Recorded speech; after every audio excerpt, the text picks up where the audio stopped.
로마서 3장. 그러면 유대 사람의 특권은 무엇이며 할례의 이로움은 무엇입니까?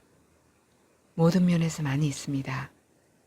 첫째는 그들이 하나님의 말씀을 맡았다는 것입니다. 그런데 그들 가운데서 얼마가 신실하지 못했다고 해서 무슨 일이라도 일어납니까?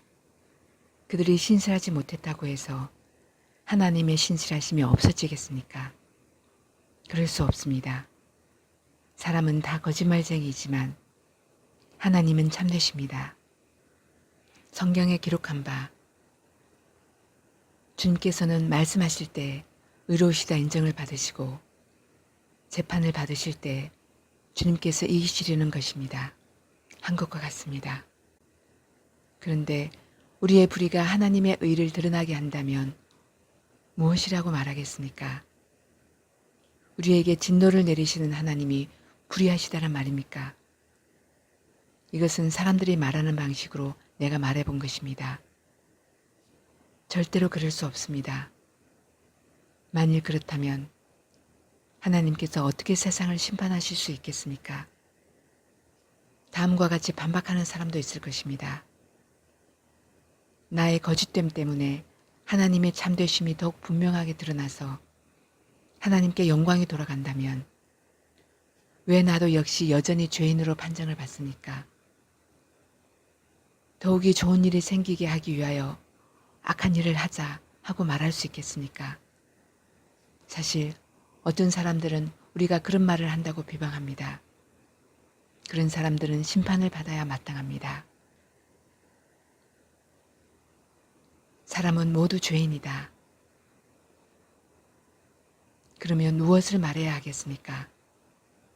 우리 유대 사람이 이방 사람보다 낫습니까? 전혀 그렇지 않습니다. 유대 사람이나 그리스 사람이나 다 같이 죄 아래 있음을 우리가 이미 지적하였습니다. 성경에 이렇게 기록되어 있습니다. 의인은 없다. 한 사람도 없다. 깨닫는 사람도 없고 하나님을 찾는 사람도 없다. 모두가 격길로 빠져서 쓸모가 없게 되었다. 선한 일을 하는 사람은 없다. 한 사람도 없다. 그들의 목구멍은 열린 무덤이다. 혀는 사람을 속인다. 입술에는 독사의 독이 있다. 입에는 저주와 독설이 가득 찼다. 발은 피를 흘리는 데에 빠르며 그들이 가는 길에는 파멸과 비참함이 있다. 그들은 평화의 길을 알지 못한다. 그들의 눈에는 하나님을 두려워하는 빛이 없다. 율법에 있는 모든 말씀이 율법 아래에 사는 사람에게 말하는 것임을 우리는 압니다. 그것은 모든 입을 막고 온 세상을 하나님 앞에서 유죄로 드러내려는 것입니다. 그러므로 율법의 행위로는 하나님 앞에서 의롭다고 인정받을 사람이 아무도 없습니다. 율법으로는 죄를 인식할 뿐입니다. 하나님의 의. 그러나 이제는 율법과는 상관없이 하나님의 의가 나타났습니다. 그것은 율법과 예언자들이 증언한 것입니다. 그런데 하나님의 의는 예수 그리스도를 믿는 믿음을 통하여 오는 것인데 모든 믿는 사람에게 미칩니다. 거기에는 아무 차별이 없습니다. 모든 사람이 죄를 범하였습니다. 그래서 사람은 하나님의 영광에 미치지 못하는 처지에 놓여 있습니다. 그러나 사람은 그리스도 예수 안에서 얻는 구원으로 말미암아 하나님의 은혜로 값없이 의롭다는 선고를 받습니다. 하나님께서는 이 예수를 속죄 제물로 내주셨습니다. 그것은 그의 피를 믿을 때 유효합니다. 하나님께서 이렇게 하신 것은 사람들이 이제까지 지은 죄를 너그럽게 보아주심으로써 자기의 의를 나타내시려는 것이었습니다. 하나님께서 오래 참으시다가 지금 이때 자기의 의로우심을 나타내신 것은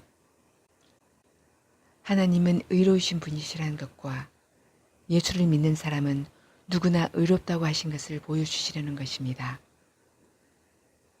그렇다면 사람이 자랑할 것이 어디에 있습니까? 전혀 없습니다. 무슨 법으로 의롭게 됩니까? 행위의 법으로 됩니까? 아닙니다. 믿음의 법으로 됩니다. 사람이 율법의 행위와는 상관없이 믿음으로 의롭다고 인정을 받는다고 우리는 생각합니다. 하나님은 유대 사람만의 하나님이십니까?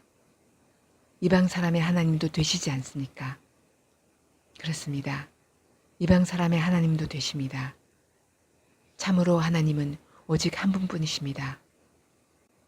그러므로 하나님께서는 할례를 받은 사람도 믿음을 보시고 의롭다 하시고 할례를 받지 않은 사람도 믿음을 보시고 의롭다고 하십니다. 그러면 믿음으로 말미암아 우리가 율법을 폐합니까? 그럴 수 없습니다. 도리어 율법을 굳게 세웁니다.